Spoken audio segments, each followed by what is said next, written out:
പക്ഷേ പുട്ടിനും ട്രംപും ഒരുമിച്ച് കൂടുന്നത് മുസ്ലിമീങ്ങളെ തകർക്കാനാണ്. വെള്ളവും തീയും എങ്ങനെയാണ് ഒരുമിച്ച് കൂടുക? പകലും രാത്രിയും എങ്ങനെയാണ് ഒരുമിച്ച് കൂടുക? ആലോചിക്കണം നമ്മള്. റഷ്യയും അമേരിക്കയും ചങ്ങാതിമാരാവുകയാണ്. ആരാണ് റഷ്യ എന്ന് പറഞ്ഞാൽ, ആരാണ് അമേരിക്ക എന്ന് പറഞ്ഞാൽ? ഒരു രാജ്യം ക്യാപിറ്റലിസത്തിന്റെ മുതലാളിത്ത രാജ്യമാകുമ്പോ മറ്റൊരു രാജ്യം സോഷ്യലിസത്തിന്റെ തൊഴിലാളി വർഗത്തിന്റെ രാജ്യമാണ്. എങ്ങനെയാണ് ക്യാപിറ്റലിസവും സോഷ്യലിസവും ഒന്നിക്കുന്നത്? പക്ഷേ ഇരകള് മുസ്ലിമാകുമ്പോ, ശത്രുക്കള് മുസ്ലിമാകുമ്പോ അവിടെ ക്യാപിറ്റലിസവും സോഷ്യലിസവും എന്ന ഉപാധിയില്ല, രാത്രിയും പകലും എന്ന ഉപാധിയില്ല, തീയും വെള്ളവും എന്ന ഉപാധിയില്ല. മുസ്ലിമീങ്ങളെ നശിപ്പിക്കാൻ, മുസ്ലിമീങ്ങളെ കരിവാരിത്തേക്കാൻ, മുസ്ലിമീങ്ങളെ നിഷ്കാസനം ചെയ്യാൻ ലോകത്തുള്ള ശക്തികളെല്ലാം ഒരുമിച്ച് കൂടാനുള്ള കാരണം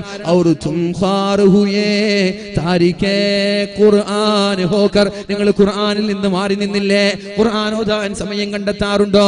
ഖുർആൻ ഓതാൻ ഒരു ദിവസം ഒരു ജുസ് എങ്കിലും ഓതാൻ സമയം കണ്ടെത്താറുണ്ടോ? ഒരാഴ്ചയിൽ 4 ഖത്തം തീർക്കുന്ന ആളുകൾ ഇന്നും കേരളക്കരയിൽ ജീവിക്കുന്നുണ്ട്.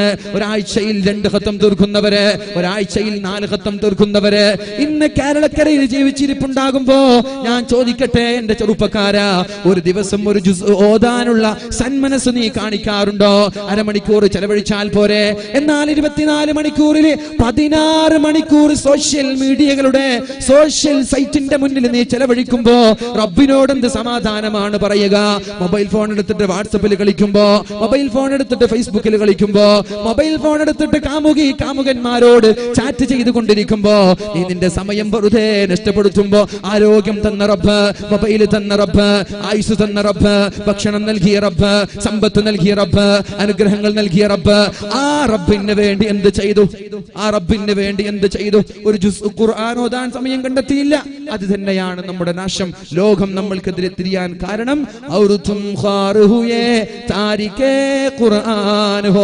അള്ളാഹുവിന്റെ ഹബീബ് പറഞ്ഞിട്ടുണ്ടല്ലോ, മുത്ത് നബി പറഞ്ഞിട്ടുണ്ടല്ലോ, അള്ളാഹുവിന്റെ റസൂല് പറഞ്ഞിട്ടുണ്ടല്ലോ, തറക്തു ഫീകും അംറൈൻ, 2 കാര്യം ഞാൻ നിങ്ങളെ ഏൽപ്പിച്ചിട്ട് ഞാൻ പോവുകയാണ്. 2 കാര്യം ഞാൻ നിങ്ങളെ ഏൽപ്പിക്കാൻ ഞാൻ പോയാൽ അത് സൂക്ഷിക്കേണ്ടത് നിങ്ങളാണ്. ഏതൊക്കെ 2 കാര്യം? ഏതൊക്കെ 2 കാര്യം? ഏതൊക്കെ? ഒന്ന് ഖുർആനാണ്, മറ്റേത് സുന്നത്താണ്. ഒന്ന് ഖുർആനാണ്, രണ്ടാമത്തേത് സുന്നത്താണ്. ഈ ഖുർആനും സുന്നത്തും ഞാൻ നിങ്ങളെ ഏൽപ്പിച്ചിട്ട് ഞാൻ പോവാൻ. എന്റെ ശേഷം നിങ്ങളാണത് നോക്കേണ്ടത്. നോക്കിയില്ലെങ്കിലോ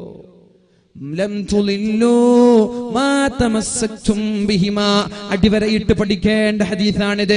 അടിവരയിട്ട് പഠിക്കേണ്ട ഹദീസാണ് ചെറുപ്പക്കാരായത്. എന്തേ പരാജയത്തിന്റെ കൈപ്പുനീര് കുടിക്കേണ്ടി വന്നത്? എന്തേ പരാജയത്തിന്റെ അഗാധ ഗർത്തങ്ങളിലേക്ക് മുസ്ലിം സമൂഹം ഒന്നടങ്കം വീണുപോയത്? എന്തേ GCC രാജ്യങ്ങള് അമേരിക്കക്കാരന്റെ റബ്ബർ സ്റ്റാമ്പായി പ്രവർത്തിക്കാൻ തുടങ്ങിയത്? റാബിതത്തുൽ ഇസ്ലാമിയ എന്ന് പറയുന്ന മുസ്ലിം സംഘടന മുസ്ലിമീങ്ങൾക്ക് വേണ്ടി ഇന്നലെ വരെ മുസ്ലിമീങ്ങൾക്ക് വേണ്ടി, യതീംഖാനകൾക്ക് വേണ്ടി, മതസ്ഥാപനങ്ങൾക്ക് വേണ്ടി ലക്ഷക്കണക്കിന് സംഭാവനകൾ നൽകിയപ്പോ ഇന്ന് റാബിതത്തുൽ ഇസ്ലാമിയയിൽ നിന്ന് ഒരു 5 കാശ് പോലും മുസ്ലിം സമുദായത്തിന്റെ സ്ഥാപനങ്ങളിലേക്ക് എത്തിച്ചു കൊടുക്കാൻ പറ്റുന്നില്ല. കാരണം അമേരിക്കക്കാരന്റെ ഒപ്പ് വേണം, ട്രംപിന്റെ ഒപ്പ് വേണം. അമേരിക്കക്കാരന്റെ ഒപ്പില്ലാതെ മുസ്ലിമീങ്ങളുടെ സമ്പത്ത് മുസ്ലിമീങ്ങൾക്ക് പറഞ്ഞേക്കാനും സംഭാവന ചെയ്യാനും പറ്റാത്ത കാലമായി പോയത് നമ്മളാണ് ഉത്തരവാദി, അവരല്ല. നമ്മളാണ് ഉത്തരവാദി. ഞാൻ തന്ന 2 കാര്യം നിങ്ങൾ മുറുകെ പിടിക്കണം. മുസാഫ് എടുത്തിട്ട് മുറുകെ പിടിക്കാനല്ല, ഖുർആൻ കൊണ്ട് ജീവിക്കണം, ഖുർആൻ ഓതണം, ഖുർആൻ പറഞ്ഞതുപോലെ ജീവിക്കണം. ഖുർആനിൽ പറഞ്ഞിട്ടില്ല റോഡ് സൈഡിൽ ഇങ്ങനെ ആടിപ്പാടി ദോശ മറിച്ചിടുന്നത് പോലെ ബൈക്ക് എടുത്തിട്ട് ഇങ്ങനെ ഓർണടിച്ചിട്ട് കല്യാണത്തിന് പോകാൻ ഖുർആൻ പറഞ്ഞിട്ടില്ല. എന്ത് സംസ്കാരാണത്? എന്ത് സംസ്കാരം? ചീഞ്ഞു നാറുന്ന സംസ്കാരം. പാശ്ചാത്യൻ പോലും ചെയ്യാൻ മടിക്കുന്ന സംസ്കാരം നമ്മൾ ചെയ്യാൻ. അല്ലാഹുവേ, പടച്ച റബ്ബേ, നീ ഞങ്ങളൊക്കെ കാക്കണേ അല്ലാഹ്. എൻ്റെ ചെറുപ്പക്കാർക്കൊക്കെ നീ ബോധം നൽകണേ റബ്ബേ. ഇതൊക്കെ കാണുമ്പോൾ കണ്ണിൽ നിന്ന് വെള്ളം വരാറുണ്ട് പല സമയങ്ങളിൽ. എന്ത് രസമാണ് ഇതിൽ കിട്ടുന്നത് എന്ന് ആലോചിക്കുന്നത്. എന്ത് രസം, എന്ത് ടേസ്റ്റാണ് ഇതിൽ നിന്ന് ലഭിക്കുന്നത്. ഈ റോഡിൽ ചട്ടിയിട്ട് ട്രൗസർ ഇട്ട് തുള്ളിയാലും ചാടിയാലും എന്ത് രസമാണ് ഇതിൽ കിട്ടാനുള്ളത്. എന്തേ ചിന്തിക്കാത്തത്? എന്തേ ബോധം വരാത്തത്? സമയമായിട്ടില്ലേ ചെറുപ്പക്കാരാ? സമയമായിട്ടില്ലേ? അലം യഅനി ലില്ലദീന ആമനൂ അൻ തഖ്ശഅ ഖുലൂബുഹും ലിദിക്രില്ലാഹി വമാ നസല മിനൽ ഹഖ്. പരിശുദ്ധമായ ഖുർആനിന്റെ വചനങ്ങൾ കാതോർത്തുകൊണ്ട് നന്നാവാനുള്ള സമയമായിട്ടില്ലേ? അലം യഅനി, സമയമായിട്ടില്ലേ ചെറുപ്പക്കാരാ, സമയമായിട്ടില്ലേ ചെറുപ്പക്കാരാ? തഖ്ശഅ ഖുലൂബുഹും ലിദിക്രില്ലാഹ്, അല്ലാഹുവിനെ പേടിച്ച് നന്നാവാനുള്ള സമയമായിട്ടില്ലേ? ആരെയാണ് കാത്തിരിക്കുന്നത്? എപ്പ നന്നാവാമെന്ന് പറഞ്ഞിട്ടാണ് ഈ കാത്തിരിക്കുന്നത്? ഈ ആഭാസങ്ങളും കോപ്രാട്ടിത്തരങ്ങളും കോമാളിത്തരങ്ങളും എന്ന് നിർത്താമെന്നാണ് നിങ്ങൾ വിചാരിച്ചത്? അലം യഅനി, ചെറുപ്പക്കാരാ, സമയമായിട്ടില്ലേ? സമയമായിട്ടില്ലേ? പറയൂ, ഞാൻ നന്നാവുകയാണ്. ബലാ യാ റബ്ബി വഖദ് ആൻ, അല്ലാഹുവേ ഞാൻ നന്നാവുകയാണ്, അല്ലാഹുവേ ഞാൻ നന്നാവുകയാണ്. ഇനി ഞാനില്ല തോന്നിവാസങ്ങൾക്ക്, കല്യാണത്തിന്റെ ആഭാസങ്ങളിലേക്ക് ഞങ്ങളില്ല. വഴിയോരങ്ങളിലെ ആളുകളെ ദ്രോഹിച്ചുകൊണ്ട് വഴിപ്പോക്കരായ ആളുകൾക്ക് അവരുടെ ശാപം വാങ്ങി ഗുരുത്തക്കേട് കാട്ടാൻ ഞങ്ങളില്ല. വഖദ് ആൻ, വഖദ് ആൻ യാ റബ്ബി വഖദ് ആൻ, ഞാൻ നന്നാവാൻ, ഞാൻ നന്നാവാൻ. ആ ഒരു തീരുമാനം, ആ ഒരു പ്രതിജ്ഞ നമ്മൾ എടുക്കണം. അല്ലാഹു തൗഫീഖ് ചെയ്യട്ടെ. അല്ലാഹു റബ്ബ് സുബ്ഹാനഹു വ തആല തൗഫീഖ് നൽകുമാറാവട്ടെ. പറഞ്ഞു വരുന്നത്, കഞ്ചാവിന്റെ അഡിക്റ്റ് ആയി പോവരുത്, കള്ള് കുടിപ്പിക്കട്ടെ. മത്തായി പോയാൽ കാല് മുറിക്കാൻ എളുപ്പമല്ലേ? വേണ്ട, ഹറാം കൊണ്ട് എന്റെ ശരീരത്തെ ചികിത്സിക്കരുത്. അവസാനം പറഞ്ഞത്, ബലാമായി നിങ്ങളുടെ ശരീരത്തെ 4-5 ആളുകൾ പിടിച്ചിട്ട് കൈയും കാലും കെട്ടിയിട്ട് നിങ്ങളുടെ കാല് മുറിക്കട്ടെ. വേണ്ട, ഇതിനേക്കാളും എളുപ്പവഴി ഞാൻ നിങ്ങൾക്ക് പറഞ്ഞു തരാം. സമയം 12:03 ഞാൻ പറഞ്ഞ സമയം കഴിഞ്ഞു. ഇനി ഒരു 10 മിനിറ്റ് കൂടി ഞാൻ നിങ്ങളോട് സമ്മതം ചോദിക്കുകയാണ്. കുഴപ്പമൊന്നുമില്ലല്ലോ, കുഴപ്പമൊന്നുമില്ലല്ലോ, ഒരു 10 മിനിറ്റ് ഇൻഷാ അല്ലാഹ്. അതുകൊണ്ട് മഹാനായ ഉർവത്ത് ഇബ്നു സുബൈർ റളിയല്ലാഹു അൻഹു, അല്ലാഹുവിന്റെ ഹബീബിന്റെ പ്രിയപ്പെട്ട സ്വഹാബി ചോദിക്കുകയാണ്, പറയുകയാണ്, ബലമായിട്ട് എന്റെ കാല് മുറിക്കണ്ട, അതിനൊരു പരിഹാരം ഞാൻ തരാം. എന്താണ് ആ പരിഹാരം? വുളൂ ചെയ്തു നിസ്കാരത്തിലേക്ക് കടന്നു വന്നു. ബിസ്മില്ലാഹിർ റഹ്മാനിർ റഹീം, അൽഹംദുലില്ലാഹി റബ്ബിൽ ആലമീൻ, അർറഹ്മാനിർ റഹീം, മാലികി യൗമിദ്ദീൻ, ഇയ്യാക നഅ്ബുദു വ ഇയ്യാക നസ്തഈൻ. ഫാത്തിഹ ഓതി, സൂറത്ത് ഓതി, റുകൂ ചെയ്തു, സുജൂദിൽ പോയി. അദ്ദേഹം പറഞ്ഞിരുന്നു, ഞാൻ സുജൂദിൽ പോയാൽ എനിക്ക് പിന്നെ പരിസര ബോധം ഉണ്ടാവൂല, എൻ്റെ കാമുകനുമായി റബ്ബുമായി സംസാരത്തിലായിരിക്കും. കാമുകനാരാ? നമ്മുടെ കാമുകനാരാ? നമ്മുടെ കാമുകയാരാ? റബ്ബാണ്. കാമുകിയോട് ഹെഡ്ഫോൺ വെച്ച് സംസാരിച്ചുകൊണ്ട് റെയിൽവേ ട്രാക്കിലൂടെ ഇങ്ങനെ നടന്നു പോകുമ്പോഴാണ് വല്ലാത്ത ഗർജനത്തോടെ ട്രെയിൻ വന്നപ്പോൾ കേട്ടിട്ടില്ല, ട്രെയിനിന്റെ ചൂളം വിളി കേട്ടിട്ടില്ല. ഹെഡ്ഫോൺ വെച്ചിട്ട് കാമുകിയുമായി ലയിച്ചിരിക്കുകയാണ്. അപ്പോൾ ട്രെയിനിന്റെ ശബ്ദം അറിഞ്ഞിട്ടില്ല, ഹോൺ അടിച്ചത് അറിഞ്ഞിട്ടില്ല, ചൂളം വിളി കേട്ടിട്ടില്ല, ലയിച്ചു പോയി കാമുകിയുമായി. അതേപോലെ യഥാർത്ഥ കാമുകനായ റബ്ബുമായി സുജൂദിൽ ലയിക്കുകയാണ്. ഞാനങ്ങനെ ലയിച്ചാൽ നിങ്ങൾ എൻ്റെ കാല് മുറിച്ചു മാറ്റണം. അദ്ദേഹം സുജൂദിൽ കിടന്നു, നിശ്ചലനായി, പരിസര ബോധമില്ല. ഡോക്ടർമാർ ഓടി വന്ന് കാല് മുറിച്ചു മാറ്റി. കാലിൽ നിന്ന് രക്തം ഇങ്ങനെ ഒഴുകുകയാണ്. ഒഴുകുമ്പോൾ ശക്തമായ ചുട്ടുപൊള്ളുന്ന എണ്ണ കൊണ്ടുവന്ന് രക്തം ഒഴുകാതിരിക്കാൻ ആ കാലിലേക്ക് ചുട്ടുപൊള്ളുന്ന തിളച്ചുമറിയുന്ന എണ്ണ വെച്ചപ്പോ അദ്ദേഹം റളീനാ ബില്ലാഹി റബ്ബാ വബിൽ ഇസ്ലാമി ദീനൻ വബിമുഹമ്മദിൻ നബിയാ എന്ന് പറഞ്ഞു ബോധം കെട്ട് നിലത്തു വീണു. കാല് പച്ചക്കാലിങ്ങനെ മുറിക്കാൻ. മീശ എടുക്കുമ്പോ ചുണ്ട് മുറിഞ്ഞാ പഠിച്ചു ഓടിപ്പോവില്ല നമ്മള്, അല്ലെ? മീശ എടുക്കുമ്പോ ചുണ്ടെങ്ങാനും കത്രിക കൊണ്ടാ മതി, നമ്മൾ ഓടിപ്പോകൂലേ? നമ്മൾ ആലോചിക്കണം, കാല് തൊട ഇങ്ങനെ മുറിച്ചു മാറ്റി. രക്തം ഒഴുകുമ്പോ രക്തം ഒഴുകാതിരിക്കാൻ ശക്തമായി തിളച്ചു മറിയുന്ന എണ്ണയിൽ മുക്കി. അപ്പൊ ബോധം കെട്ടു. റളീനാ ബില്ലാഹി റബ്ബാ വബിൽ ഇസ്ലാമി ദീനൻ വബിമുഹമ്മദിൻ നബിയാ. അല്ലാഹുവേ, നീ എന്റെ റബ്ബാണെന്നും എന്റെ ഹബീബ് പ്രവാചകനാണെന്നും നിന്റെ ദീനാണ് ഏറ്റവും നല്ല മതമെന്നും ഞാൻ വിശ്വസിക്കുന്നു എന്ന് പറഞ്ഞിട്ട് അദ്ദേഹം ബോധം കെട്ട് നിലത്ത് വീണു. പക്ഷേ ആ ബോധം കെട്ട് നിലത്ത് വീണതിനിടയിൽ അദ്ദേഹത്തിന്റെ മുഹമ്മദ് എന്ന് പറയുന്ന കൊച്ചുമോനെ ഒട്ടകം ചവിട്ടിക്കൊല്ലുകയുണ്ടായി. കൂനിന്മേൽ കുരു എന്ന് പറയൽ ഇതാണ്. ഒരു പ്രയാസം, അതിന്റെ മുകളിൽ വേറൊരു പ്രയാസം. നൂറുൻ അലാ നൂർ, പ്രകാശത്തിന്റെ മേൽ പ്രകാശം, പ്രയാസത്തിന്റെ മേൽ പ്രയാസം. കാല് മുറിച്ച് ബോധം കെട്ട് കിടക്കുമ്പോ പൊന്നുമോനെ ഒട്ടകം ചവിട്ടിക്കുന്നു. ആളുകൾ സംശയത്തിലായി. എന്താ ഇപ്പൊ പറയാ? കണ്ണു തുറന്നാൽ ഏത് വിഷയത്തിലാ സമാധാനിപ്പിക്കുക? അവര് പറഞ്ഞു, ബോധം തുറന്നപ്പോ, കണ്ണ് തുറന്നപ്പോ പറഞ്ഞു, അള്ളാഹു നിങ്ങൾക്ക് പ്രതിഫലം തരട്ടെ, അള്ളാഹു നിങ്ങൾക്ക് പ്രതിഫലം തരട്ടെ, നിങ്ങളുടെ മകൻ മരിച്ചു പോയല്ലോ. ഇന്നാ ലില്ലാഹി വ ഇന്നാ ഇലൈഹി റാജിഊൻ. അള്ളാഹു തന്നതല്ലേ അള്ളാഹു കൊണ്ടുപോയത്. 4 മക്കളെ അള്ളാഹു എനിക്ക് തന്നു, അതിൽ നിന്ന് ഒരു മകനെയല്ലേ അള്ളാഹു കൊണ്ടുപോയത്. ഇത് നമ്മൾ പഠിക്കേണ്ട ഹദീസാണ്, പഠിക്കേണ്ട ചരിത്രമാണ്.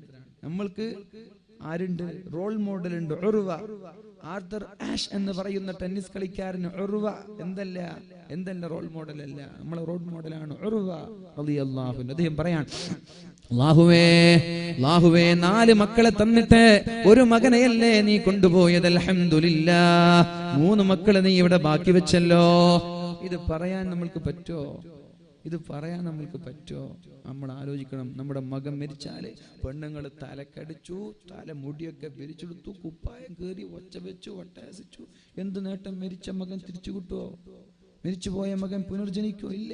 എന്ത് നേട്ടം? അതുകൊണ്ട് പെണ്ണുങ്ങളോട് പറയാണ്, ഇന്നാ ലില്ലാഹി വ ഇന്നാ ഇലൈഹി റാജിഊൻ. അല്ലാഹുമ്മ അജ്ർനി ഫീ മുസീബതി വ അഖ്ലിഫ് ലീ ഖൈറൻ മിൻഹാ. ഈ ഒരു ദിക്ർ നിങ്ങൾ കാണാതെ പഠിക്കണം.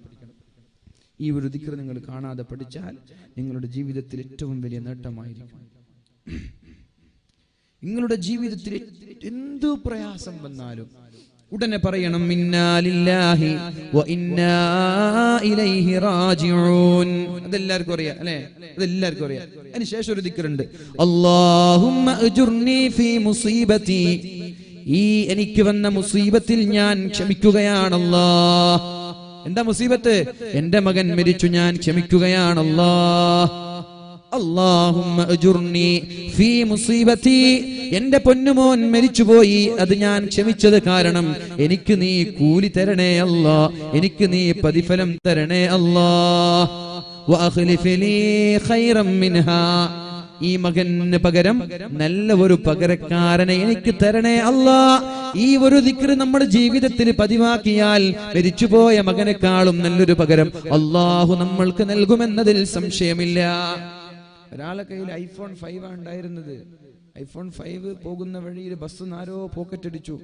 വീട്ടിലെത്തി നോക്കുമ്പോൾ ഐഫോൺ 5 ഇല്ല. അതന്നെ ഉപ്പാന്റെ കാലും കൈയും പിടിച്ചിട്ട്, ഉപ്പ എനിക്കൊരു ഐഫോൺ വേണം, ഒരു ആപ്പിൾ വേണമെന്ന് പറഞ്ഞിട്ട് ചോദിച്ചതാ. അങ്ങനെ ഉപ്പ കൊടുത്തതാ. 2 ദിവസമാകുമ്പോൾ അത് പോക്കറ്റ് അടിച്ചു. എന്താ പിന്നെ ചെയ്യാ? ഇന്നാ ലില്ലാഹി വ ഇന്നാ ഇലൈഹി റാജിഊൻ. അല്ലാഹുമ്മ അജ്ർനി ഫീ മുസീബതി വ അഖ്ലിഫ് ലീ ഖൈറൻ മിൻഹാ. അല്ലാഹുവേ, എന്റെ ആപ്പിൾ 5 നഷ്ടപ്പെട്ടു പോയിരിക്കുകയാണ്, അതിൽ ഞാൻ ക്ഷമിക്കുകയാണ്. വ അഖ്ലിഫ് ലീ ഖൈറൻ മിൻഹാ. ഇതിനേക്കാളും നല്ല ഒന്ന് എനിക്ക് പകരം തരണേ.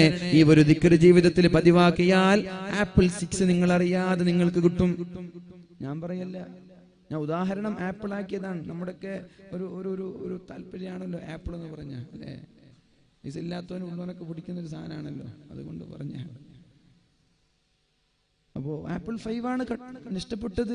ദുആ ചെയ്തത് എന്താ? അല്ലാഹുവേ, ഞാൻ ക്ഷമിക്കുകയാണ്, എന്റെ ആപ്പിൾ പോയി, ഞാൻ ക്ഷമിക്കുകയാണ്, എനിക്ക് ഇതിനേക്കാളും പകരം നീ തരണം. ഈ ദിക്ർ ഇങ്ങനെ പതിവാക്കുക. അല്ലാഹുമ്മ അജ്ർനി ഫീ മുസീബതി വ അഖ്ലിഫ് ലീ ഖൈറൻ മിൻഹാ. അല്ലാഹുമ്മ അജ്ർനി ഫീ മുസീബതി വ അഖ്ലിഫ് ലീ ഖൈറൻ മിൻഹാ. അല്ലാഹുമ്മ അജ്ർനി ഫീ മുസീബതി വ അഖ്ലിഫ് ലീ ഖൈറൻ മിൻഹാ. നിങ്ങൾ പേടിക്കേണ്ട, നിങ്ങളുടെ ആപ്പിൾ 5 പകരം 6ഉം 7ഉം പഠിച്ചോൻ തരും. ഇത് അല്ലാഹുവിന്റെ നിയന്ത്രണമാണ്. അല്ലാഹു നൽകട്ടെ, അല്ലാഹു നൽകട്ടെ. എന്താ ആപ്പിളോ? എന്താ വേണ്ടത്? അല്ലാഹു നമ്മൾക്ക് ഇഷ്ടപ്പെട്ടു പോയ എല്ലാ കാര്യങ്ങൾക്കും അല്ലാഹു പകരം നൽകട്ടെ ഇൻഷാ അല്ലാഹ്. അപ്പൊ ഞാൻ എന്റെ വാക്കുകൾ ഉപസംഹരിക്കാൻ പോവാണ്. മഹാനായ ഉർവത്ത് ഇബ്നു സുബൈർ റളിയല്ലാഹു അൻഹു പറഞ്ഞു, എനിക്ക് 4 മക്കൾ ഉണ്ടായിട്ട് ഒരു മകൻ അല്ലാഹു കൊണ്ടുപോയി. അൽഹംദുലില്ലാഹ്, 3 എണ്ണം ബാക്കിയുണ്ടല്ലോ.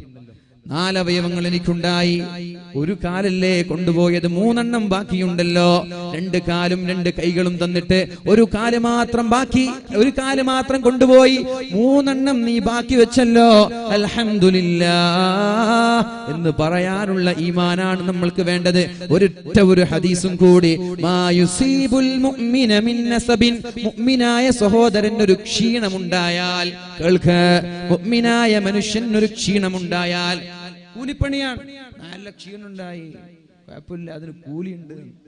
കൂലിപ്പണിയെടുത്ത് ക്ഷീണുണ്ടായി, ഡ്രൈവ് ചെയ്തിട്ട് ക്ഷീണുണ്ടായി, കൂലിയുണ്ട്.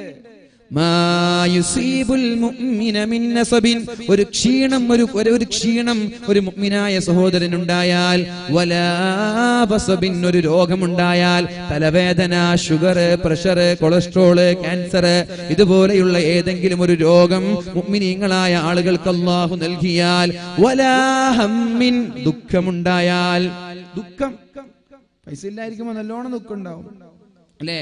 ദുഃഖം ഉണ്ടായാൽ SSLC തോറ്റുപോയി ദുഃഖം ഉണ്ടാകും, മക്കള് തോറ്റുപോയി ദുഃഖം ഉണ്ടാകും. ആ ദുഃഖത്തിനൊക്കെ എന്തുണ്ട് പറയാൻ?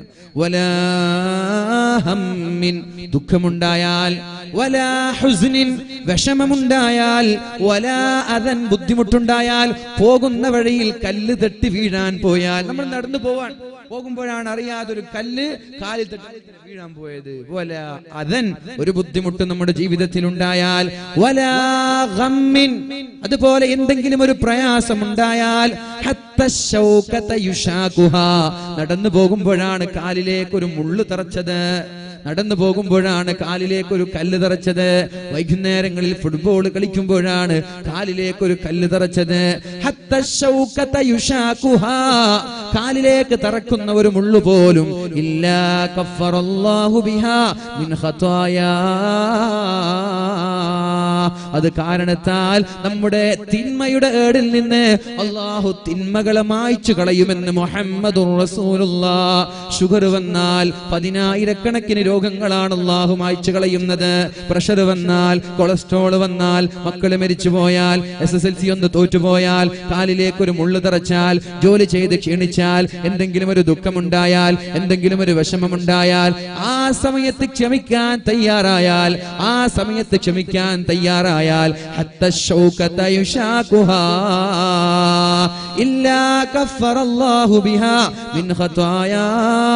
അത് കാരണം അവന്റെ ജീവിതത്തിലെ സകലമാന പാപങ്ങളും അല്ലാഹു പുറത്തു കൊടുക്കുമെന്ന് പരിശുദ്ധ റസൂലുള്ളാഹ്. രോഗത്തിന്റെ പിന്നിലെ രഹസ്യം അല്ലാഹു നിങ്ങൾക്ക് സ്വർഗം നൽകലാണ്. പരീക്ഷണങ്ങൾക്ക് പിന്നിലെ രഹസ്യം അല്ലാഹു നിങ്ങൾക്ക് സ്വർഗം നൽകലാണ്. അതുകൊണ്ട് രോഗം വരുമ്പോൾ അല്ലാഹുവിനെ കുറ്റം പറയണ്ട. ഇഷ്ടമില്ലാത്തത് കൊണ്ടല്ല രോഗം തന്നത്, ഇഷ്ടമില്ലാത്തത് കൊണ്ടല്ല പരീക്ഷണം തന്നത്. ഇന്നല്ലാഹ അല്ലാഹു ഒരാൾക്ക് സ്വർഗത്തിന്റെ 100ാമത്തെ തട്ട് നൽകാൻ തീരുമാനിച്ചോ, അമല് കൊണ്ട് അയാൾ ആ 100ാമത്തെ തട്ടിലേക്ക് എത്തിയില്ലെങ്കിൽ രോഗം നൽകിക്കൊണ്ട് അല്ലാഹു ആ 100ാമത്തെ തട്ടിലേക്ക് എത്തിക്കും. മക്കളെ എന്തെങ്കിലും മക്കളിൽ ഒരു പ്രയാസം നൽകിക്കൊണ്ട് 100ാമത്തെ ദർജയിൽ എത്തിക്കും. അതുപോലെ സാമ്പത്തികമായ പ്രതിസന്ധി നൽകിക്കൊണ്ട് അല്ലാഹു അയാളെ 100ാമത്തെ തട്ടിലേക്ക് എത്തിക്കും. നിസ്കാരമില്ല, നോമ്പില്ല, വലിയ അമലൊന്നുമില്ല, പക്ഷേ വലിയ കടക്കാരനായി, കാശില്ലാത്ത ദരിദ്രനായി ജീവിച്ചു. അതിലൊക്കെ അല്ലാഹു തന്നതല്ലേ, കുഴപ്പമില്ല, ഞാൻ ക്ഷമിച്ചോളാം. മക്കൾക്ക് 4 മക്കളാണ്, 4 മക്കൾക്കും ക്യാൻസറാണ്. അങ്ങനെ ആളില്ലേ? 2 കൈയില്ലാത്ത ഉപ്പമാരില്ല, മക്കൾക്ക് 2 കൈയില്ല. അങ്ങനെ എത്ര ഉപ്പമാരുണ്ട്?